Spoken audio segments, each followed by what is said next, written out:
Hi, hope you had a great day. You're watching JFG Entertainment, and for this video, I'm going to be breaking down the box office of this past weekend, including the Dune's opening weekend domestically and China, in theaters, and also on HBO Max, which I actually found interesting. I specifically waited to this day so you can get the full stats of that. So I'm definitely going to be breaking down both of those debuts, China, the US, and HBO Max. I think it's going to be very interesting to look at how big the movie performed overall. So definitely stay tuned for the whole breakdown of that, as well as the Dune 2 announcement, thanks to this box office, and I'll be talking about that as well as the Eternal Rotten Tomato score, which came out last when was it? Sunday, which was very controversial and is still being very controversial. So I'm talking about how that might affect the movie, as well as how the Doom versus Eternal situation might evolve over the past weeks, especially since Eternals is coming up in just a week and a half, which is definitely going to be fighting Dune. So we're going to see how that's going to do in the situation. I'm going to give some predictions and everything. So let's make sure to watch the whole video for this super interesting analysis of the box office, which I have for you this week. I think there's a lot of stuff to talk about, so definitely make sure to stay tuned for the whole video, and I think you'll very much enjoy it. But first, please leave a like if you end up finding this video informative or enjoyable. This video is going to take a long time to do. I wrote my notes, I know how to edit it, recording and everything. It's just a lot of work. So if you could leave a like, that would be helpful, and hopefully you end up finding it informative and enjoyable. As well as subscribe for more videos like this. If you want more about office analysis videos, definitely make sure to subscribe. As well, if you're just interested in more content about Eternals or Dune, I have 2 videos up of those movies. So if you want to go ahead and check out my channel, I have 2 videos up from those movies, which I definitely think you'll enjoy.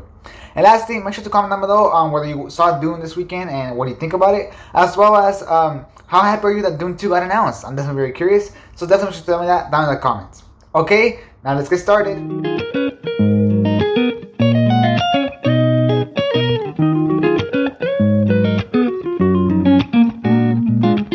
Okay, so let's start by how much money Dune ended up making domestically this opening weekend, where it debuted in the United States, and it ended up debuting it simultaneously with HBO Max on the Thursday.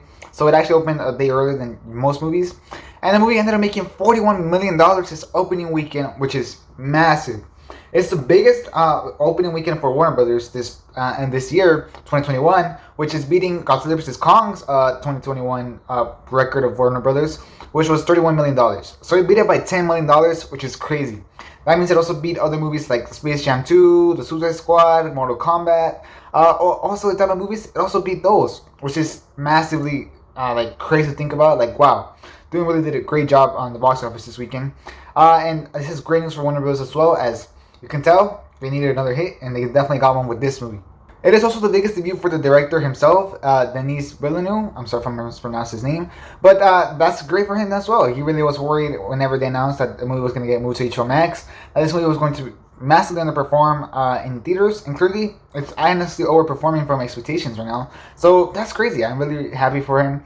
However, not everything is sunshines and rainbows for this movie, and there wasn't problems with this, which definitely could have made the box office get way bigger. And that is the lack of diversity in this movie. I thought it really just appealed to Caucasian audiences and not really any other demographic, as seen by the demographic splits of this weekend.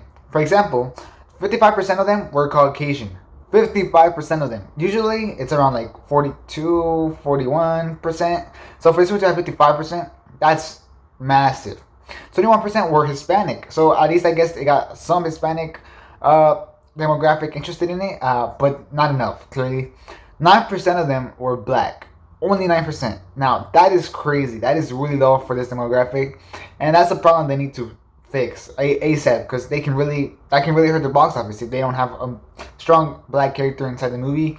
They had one kind of with like the person that worked for the Emperor. I don't think she was strong enough, and I don't think that they marketed her at all. So clearly you see the results right here with only 9% of black people showing up to this movie. That is tough for the movie. And I feel like if I had more diversity towards black people, the box office would have massively benefited. As well as for Hispanic people and Asian people, which actually accounted for 9% of the box office. Only 9%. Once again, they are usually really low, but for it to only have 9% really sucks, and hopefully they can add a Asian character into this movie to become more prominent, because clearly there is Asian box office, as seen by most recently Shang-Chi, which ended up debuting massively. So I think it needs to expand a little bit more to its audience, to its target audience, what they want to see, different audiences, black people, Hispanic people, I don't think it was enough, and Asian people, and also females, because 70% of the people that watched this movie were male. 70%. So clearly there's a lack of appeal towards women to see this movie, and that's really sad. So hopefully this ends up improving with Dune 2, which I'm going to be talking about in a little bit. Maybe with the inclusion of Zendaya's character being a lot more prominent instead of just being there for like 5 minutes, just saying. But clearly there is a lack of appeal from certain demographics. But the demographic that this movie was trying to appeal clearly showed up in this movie a lot by seen by the box office. So that's great. It's also interesting to note that most of the money, I think it was like 50% of the money, came from premium screens like IMAX, these super big screens, which is very rare for a movie these days. So clearly, most people wanted to see Dune in like the biggest screen possible with the best experience ever. After the great reviews, of course, that it got. So that's very interesting to see, and I think that actually affected this box office a lot by being like, oh yeah, I should see this movie in the big screen, which is quite interesting because that's kind of what happened with Godzilla vs Kong as well. When everybody was like, go see Godzilla vs Kong in the biggest screen possible, and clearly you're seeing the results there, which was the previous record holder for $71 million in this year. So clearly, if you have big movies that are supposed to be seen in the big screen, they're gonna have a bigger box office. At least they're available during day-to-day streaming. So, how did Dune do in HBO Max though? Well, let's look at its viewership. And this viewership comes from Samba TV, a third-party site that is actually very trustworthy, but it's not directly from HBO Max, so we don't have like full-on 100% official numbers. But it's a third-party site that has been doing this for a lot of other movies from Disney, HBO Max, Amazon, all the streaming services. So I would say it's pretty reliable. And this is what they said. They said that around 1.9 million households ended up watching Dune starting from Thursday afternoon, which was when it became available on HBO Max, all the way to through Sunday. So clearly, the whole weekend ended up doing 1.9 million households tuned in to watch this movie, which is good. But clearly, most people ended up going or choosing to go see this movie on theaters, especially premium screens, as I said, as comparatively with other blockbusters that Warner Bros. Has released this year through HBO Max and theaters. This is kind of low. This is pretty low.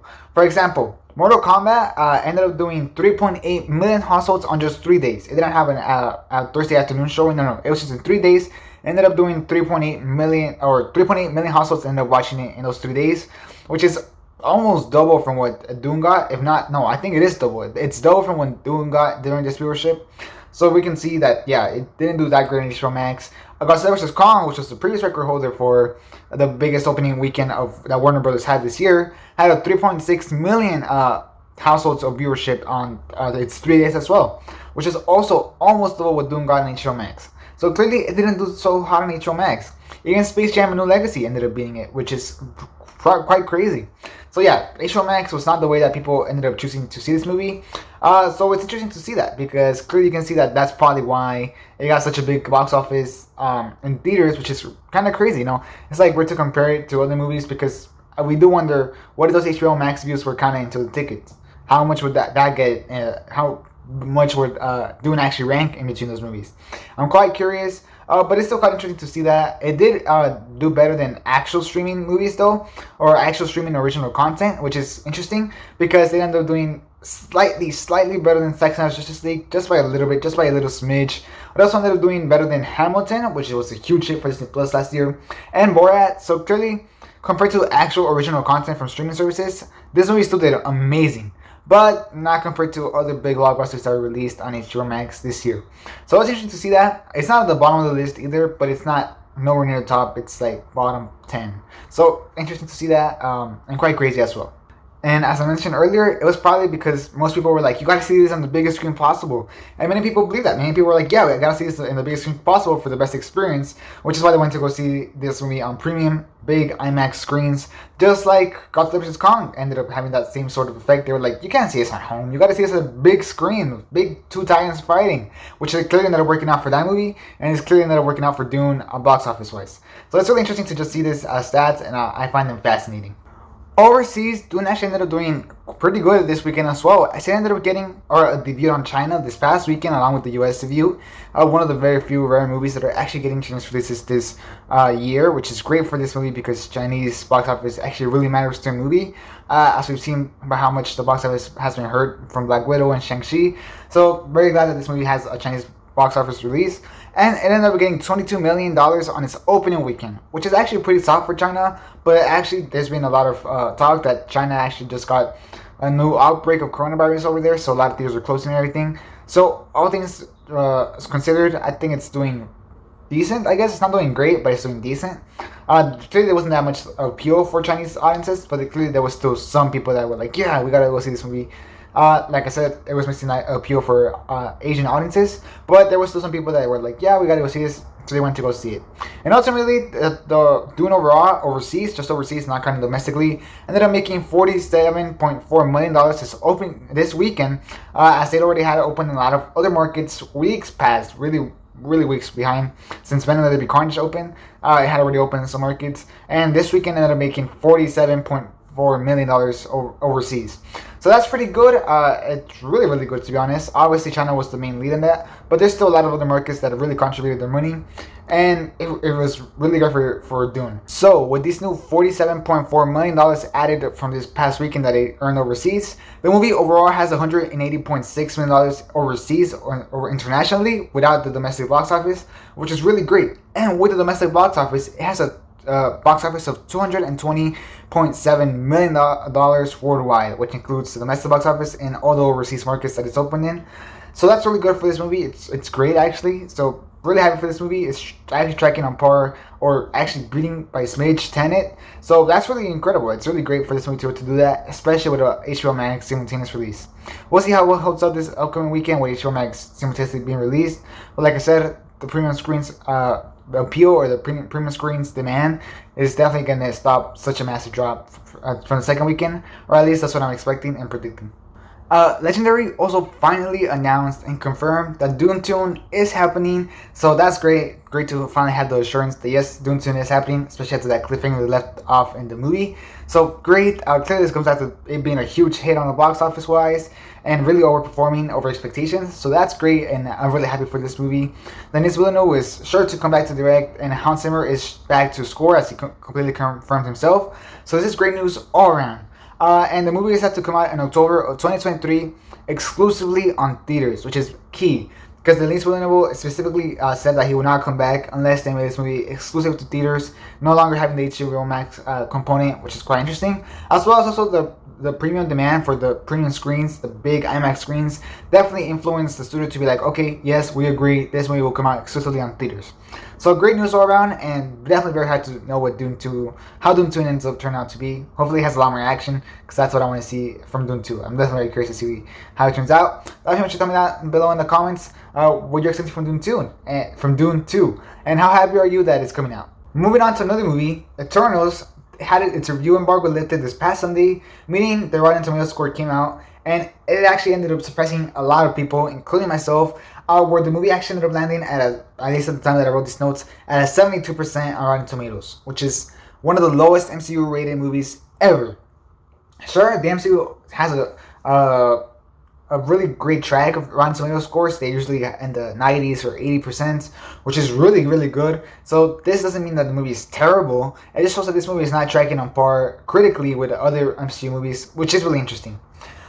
This was especially a shock since Marvel really was trying to run this movie as an awards contender movie. They even ran a whole awards campaign for it. It played on the festival, or I forgot which festival, but it played it on a festival and everything. So this is very interesting. They were really hoping for at least an Oscar nomination, and maybe even hopefully an Oscar win, especially with the director Chloe Zhao, which won the Oscar for the best director last year. So this is definitely interesting to see how the tables have turned. Marvel was really hyping up this movie to be like, oh my god, this movie is amazing and really great. So it's really interesting to see how things are changing and evolving. This might hurt its chances of hitting $100 million opening weekend, as many people were expecting and hoping for, as the pre-sales have been actually pretty high for this movie. However, it seems like that's not going to be the case. It seems like it's not going to get $100 million opening weekend. Because of this, maybe not. It depends on how many people choose to skip this movie after seeing this Rotten Tomatoes score, which is, like I said, not low, but it is low, one of the lowest for the MCU movies, which is interesting because it's not really low. It's actually 70%, 72% is actually pretty high overall, but just compared to other MCU movies, it's not great. You know what I mean? So many people might choose to skip it, many people might not. Also, the fact that Dune is going to be playing at the same time that Eternals comes out might hurt its box office, or it might be vice versa. Dune's box office might be completely get cut off, like the legs that it's going to have. might get completely killed off because of Eternals, because they're very similar type of movies. And this is where the interesting part's going to come in. It's either going to be people are going to be choosing to watch Dune over Eternals because they just haven't heard great things from Eternals thanks to word of mouth, or it's going to be the other way around. It's going to be like, oh, actually, critics' reception wasn't that great, but word of mouth is really, really good. I'm going to go watch Eternals, and it's going to kill Dune's legs off completely, since, like I said, very similar movies, and Eternals is going to take all the premium screens as soon as it debuts, really, really lowering down the box office appeal for going to theaters to go see Dune. So it's definitely going to be interesting to see how this ends up working out. But I think it's probably going to be the second one, being that Dune's legs are going to be completely ruined by Eternals, thanks to Eternals being such a similar movie to Dune, aesthetically and kind of just like trailer-wise, it looks kind of similar and everything. So it's quite interesting to see that. Maybe, maybe not. We'll see how this ends up actually shaping out. Like I said, it's going to hurt either one of these movies. It's not going to be win-win situation. No, it's going to be either you hurt Eternals or you hurt Dune. So we'll see which one actually gets hurt. Like I said, word of mouth is going to be key to this. And from critics, I've seen many people say that the people that hate it, or many people that don't like this movie, that gave it a Rotten Tomato, actually said that they don't hate this movie. They just kind of thought it was like, okay, it was bland. They thought it didn't have any effect on them. They thought it was like, okay, kind of like that. They didn't hate this movie. Meanwhile, the people that like this movie or that gave it a fresh tomato on Rotten Tomatoes said that they loved this movie, that it was spectacular, that it was all this, that it was all that, that it was all this and all that. So clearly, this could mean something for audience or word of mouth. This could mean that audience word of mouth is going to absolutely go crazy over this movie and be like, this movie is incredible, this movie is a piece of art, or they can go like, the movie was okay. It was like, eh. So that's the two chances of word of mouth that I think this movie's gonna have. And clearly, Marvel's hoping for the first one, which is like, this movie's incredible, this movie's great, especially after Shang-Chi exploded with word of mouth. As soon as Shang-Chi debuted and everybody was talking so many great things about it, guess what? The box office Shang-Chi grew. It didn't decrease day by day as usual movies do, including Dune, which decreased day by day, 20% almost every day. No, Shang-Chi actually increased 20% from Friday to Saturday, and then to Sunday. So word of mouth is key to having a big box office opening weekend. And if Eternals can capture the great word of mouth from the critics that loved it, then the movie's in for an amazing box office opening weekend and amazing box office overall. If it gets the negative side of word of mouth, which is like the movie was okay, then the movie's gonna be in trouble. So that's basically what's up with this movie. It's definitely interesting to see how this movie is going to actually debut. I'm very curious to see the movie myself, first of all, because I haven't seen it, so I'm curious to see what I think about it, because it seems to be very divisive. And second, I'm curious to see how audience takes it, how audiences think of this movie, especially since I've heard it's a really big history movie with a lot of talking. So it's interesting to see that, especially coming off Dune. I wonder how that's going to hurt or affect this movie. My guess is it might hurt this movie a little bit because you're going to be like, Dune was way better. Or it can be the other way around. So we'll see. But it's definitely interesting to have all this in mind. And it's just a really interesting box office breakdown that I think I brought to you in this video. If you agree with that, then definitely just leave a like. And especially if you found this video informative and enjoyable, then please leave a like. It would be very helpful. So please leave a like, please, and thank you. Don't forget. As well, subscribe for more box office analysis videos. I always try to bring really interesting points to them and everything. So if you end up enjoying this video and you want more box office analysis videos like this, then definitely make sure to subscribe so you can get more box office analysis videos. And lastly, make sure to comment down below on what your thoughts on Dune 2 being announced, on Dune's box office opening weekend, and on the Eternals Rotten Tomato score. And how do you think the Dune versus Eternals battle is going to shape up in these upcoming weeks? I'm definitely very curious, so definitely should tell me that down in the comments. Thanks for watching. Hope you have a great rest of your day. And this is JJ Entertainment, out.